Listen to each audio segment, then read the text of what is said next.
Mesdames et messieurs, bonsoir et bienvenue à ce nouveau numéro de cette émission que j'ai le plaisir de vous présenter. Nous devons lutter pour la mise en tutelle de l'économie et pour sa soumission à certains critères. Voilà pourquoi nous avons pensé pour vous Ma Banque Assurance et moi. Le principe est simple et vous le connaissez. À travers 3 rubriques, la revue, le forum Edico, nous vous éclairons sur les valeurs à suivre. On se retrouve à nouveau cette semaine et nous démarrons tout de suite avec la première rubrique. C'est parti.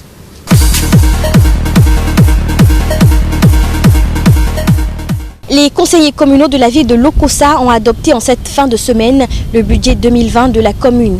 La Sénat a elle aussi présenté et défendu son budget 2020 pour le compte des élections communales devant l'Assemblée nationale. Regardez. Cette rubrique vous est offerte par l'Économiste, premier quotidien économique au Bénin, disponible du lundi au vendredi sur toute l'étendue du territoire national. Projet de budget 2020, 2 milliards de francs CFA pour la commune de Lokossa. Les conseillers communaux de la ville de Lokossa ont adopté en cette fin de semaine le budget 2020 de la commune. 2 milliards 176 60 815 francs CFA, c'est le montant qu'il faudra pour réaliser les différents projets et programmes. Il s'équilibre en dépenses et en recettes. Le vote du budget a eu lieu en présence du maire Pierre Awadji. Élections locales et communales de 2020, la Sénat défend un budget de 7,6 milliards de francs CFA devant l'Assemblée nationale. Le président de la Commission électorale nationale autonome Sénat, Emmanuel Tiando, a présenté aux députés membres de la Commission des finances de l'Assemblée nationale le budget 2020 de l'institution dont il a la charge. L'avant-projet du budget pour les élections locales, communales et municipales de 2020 est évalué à 7 milliards 675 906 209 francs CFA. Le président de la Sénat, Emmanuel Tiando, dans sa présentation, a plaidé pour l'adoption d'un espace budgétaire pour la réalisation de certaines activités pertinentes induites par les dispositions du nouveau code électoral pour la bonne organisation des élections communales et municipales de 2020. Soutenabilité de la dette en Afrique, Talon recentre le débat sur la perception de risque. Le chef de l'État béninois Patrice Talon a pris part ce lundi 2 décembre 2019 à Dakar au Sénégal à la conférence sur le développement durable et la dette soutenable en Afrique. Occasion pour le numéro 1 des Béninois d'attirer l'attention des institutions multilatérales sur la perception du risque qui ne favorise pas les pays africains. En ce qui concerne la mauvaise perception du risque, nous sommes malheureusement tributaires dans les emprunts que nous faisons sur les marchés de la perception même des institutions de référence, a déclaré le président Patrice Talon à la conférence, ceci en marge d'une session extraordinaire de la conférence des chefs d'État et de gouvernement de l'UEMOA.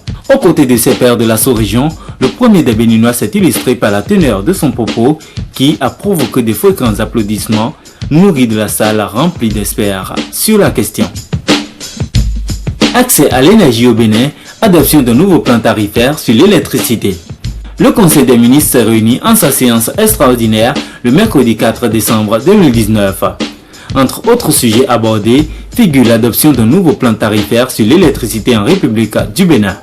Il devra aboutir à une augmentation de 5% à opérer en 2020 d'une part et une autre de 10% en 2021 d'autre part. Laquelle augmentation le gouvernement s'est engagé à prendre en charge à hauteur de 16 milliards de francs CFA pour une période transitoire en vue d'assister les consommateurs. Lutte contre la monnaie d'esclavage de 14 pays africains, francs CFA, les gilets jaunes entrent dans la danse. Le combat contre le franc CFA, monnaie sous contrôle de la France, loin de trouver comme seul allié les Africains, préoccupe désormais nombre des Français regroupés au sein du mouvement appelé les Gilets jaunes. À travers une marche de protestation organisée à Chamalières en France, les tenants du mouvement ont exposé les raisons motivant leurs actions qui fustigent également l'euro.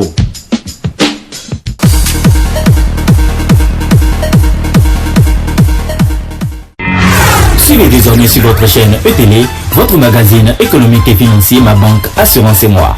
Acteurs du secteur des banques, des assurances, des institutions de microfinance, des réseaux GSM, fonds de garantie, SCGI, PME et autres, voici le créneau idéal qui vous est dédié. Profitez de ce canal pour mieux vous faire connaître. Ma Banque Assurance et moi, c'est tous les mercredis et dimanches à 21h sur ETélé, disponible sur Canal+, position 275, sur Strong en option libre et l'ensemble de nos réseaux sociaux. Contactez-nous pour mieux vous faire connaître. Ma banque assurance et moi. Un programme pas comme les autres.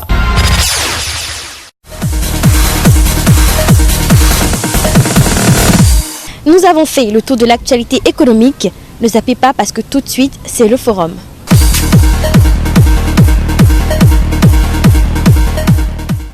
L'émission des billets de banque est une tâche dévolue à la Banque centrale des États de l'Afrique de l'Ouest, BCAO. Bien que cela soit connu de tous, certains tentent de se substituer à cette institution en fabriquant de faux billets de banque. Pour comprendre ce que la loi a prévu par rapport à l'usage des billets de banque faux et quels en sont les impacts sur l'économie d'un pays, je vous invite à suivre cet élément. Vous avez été victime déjà des faux billets une fois? Oui, des fois je sors, les enfants prennent ça avant que j'arrive. Si je viens, je constate que c'était faux. Je colle ça toujours sur la porte que tu vois. Comment vous arrivez à détecter ça? Bon, c'est toujours différent des autres billets. Donc, comme moi, je suis un vendeur, je ne peux pas mélanger avec mon propre argent. Donc, si je trouve que c'est un faux, je colle ça rapidement là. La première fois, vous vous êtes rendu compte, qu'est-ce qui s'est passé? Bon, je n'ai jamais constaté devant les clients.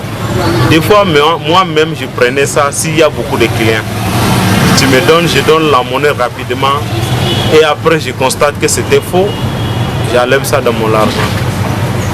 Tout comme Monkeïla, nombreuses sont ces populations qui sont victimes de ce phénomène de faux billets, qui n'est autre que le fruit de l'imagination de certains individus mal intentionnés appelés faussaires, qui usent de pratiques illicites pour s'enrichir sur le dos des pauvres populations. Qu'est-ce qu'un faux billet et comment arrive-t-on à le détecter?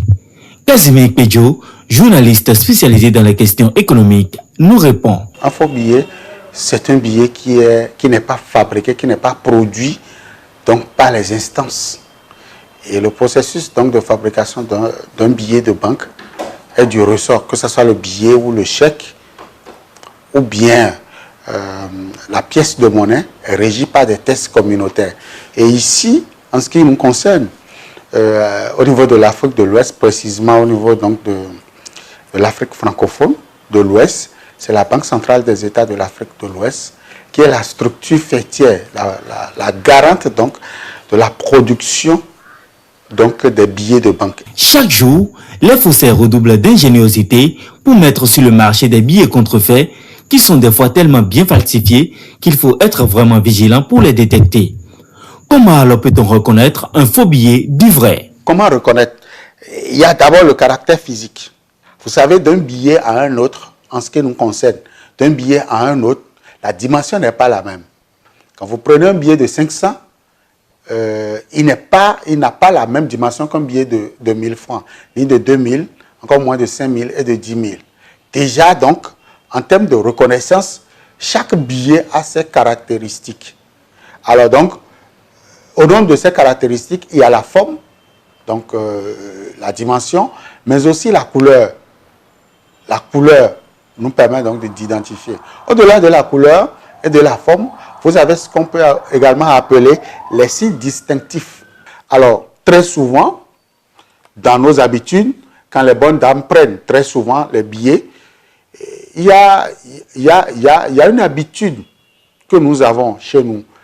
Quand le billet il est froissé, il est un vieux billet, très souvent les bonnes dames, enfin les commerçants, les usagers ne prennent plus le soin de vérifier si c'est du faux ou si c'est du vrai. Tout simplement parce que s'il était du faux, du neuf jusqu'à cette étape-là, quelqu'un aurait déjà pu identifier et sortir donc ce billet de la circulation. Donc si je prends un vieux billet, c'est supposé que ce billet n'est forcément pas donc du faux. Ça, je parle de la pratique courante. Sinon, très souvent, quand le billet il est neuf, même si c'est un billet de 500 francs, nous avons l'habitude de mettre donc ce billet-là à la lumière pour voir si donc les images en filigrane à l'angle supérieur donc gauche de mon billet, si je retrouve donc des signes.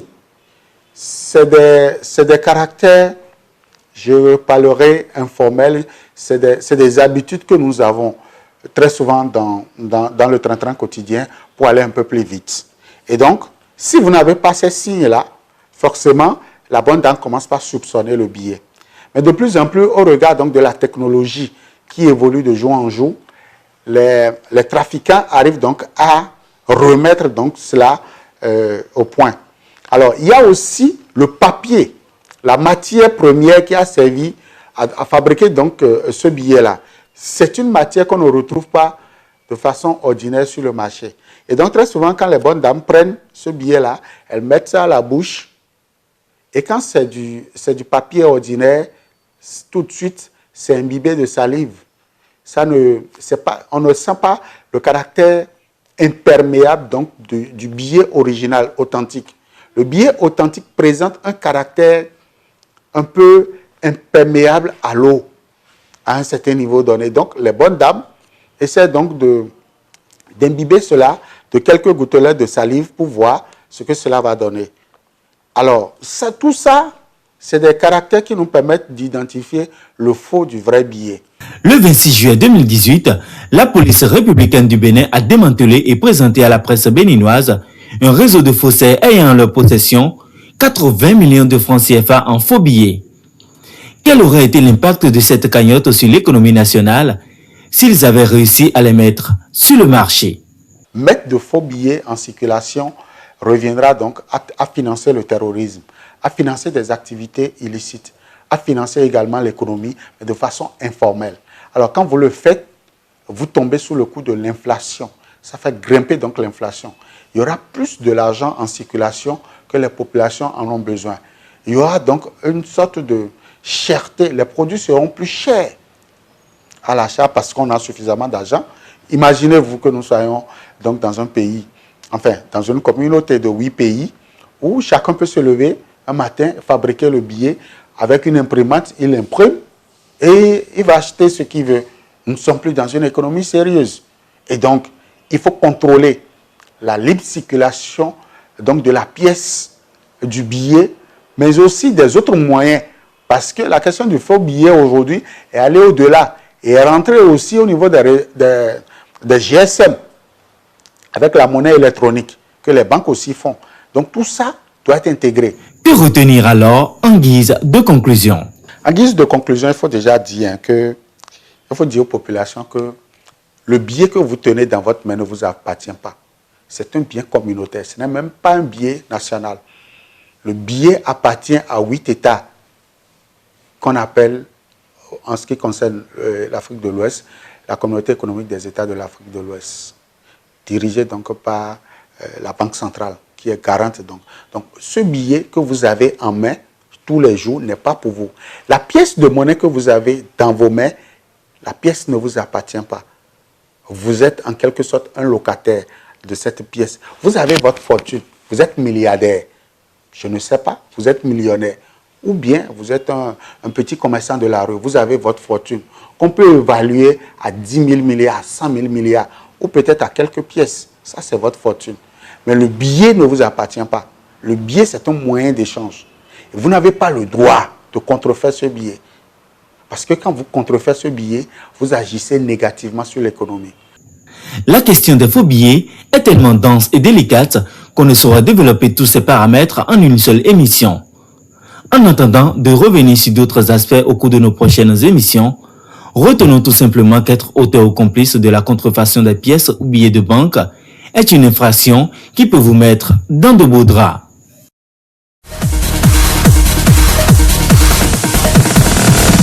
Notre aventure n'est pas terminée. Mesdames et messieurs, voici Diko Eko.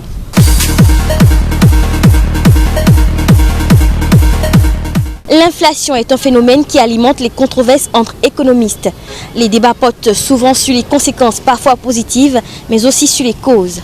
Pour comprendre le facteur à l'origine de l'inflation et pour plus de détails, je vous propose de suivre ce document.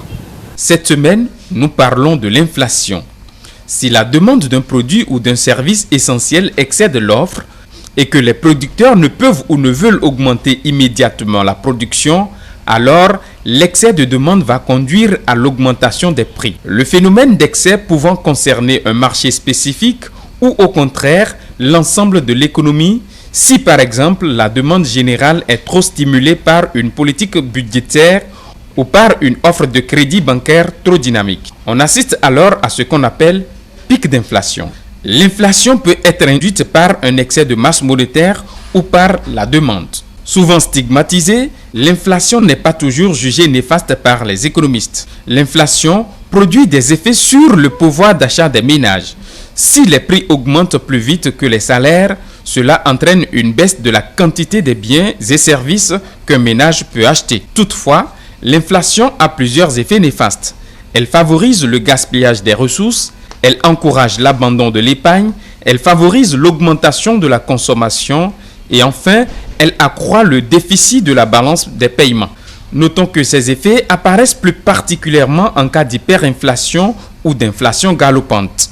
Retenons enfin que l'inflation est un déséquilibre entre les offres et les demandes des secteurs de production et de groupements de consommateurs, prenant leur origine aussi bien dans les ruptures d'équilibre qui accompagnent les fluctuations de la conjoncture intérieure et extérieure que dans une modification des caractéristiques structurelles de l'économie.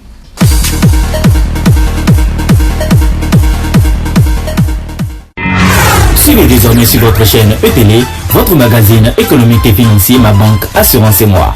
Acteurs du secteur des banques, des assurances, des institutions de microfinance, des réseaux GSM, fonds de garantie, SCGI, PME et autres, voici le créneau idéal qui vous est dédié. Profitez de ce canal pour mieux vous faire connaître. Ma Banque Assurance et Moi, c'est tous les mercredis et dimanches à 21h sur ETélé, disponible sur Canal+, position 275, sur Strong en option libre et l'ensemble de nos réseaux sociaux. Contactez-nous pour mieux vous faire connaître. Ma Banque Assurance et Moi, un programme pas comme les autres.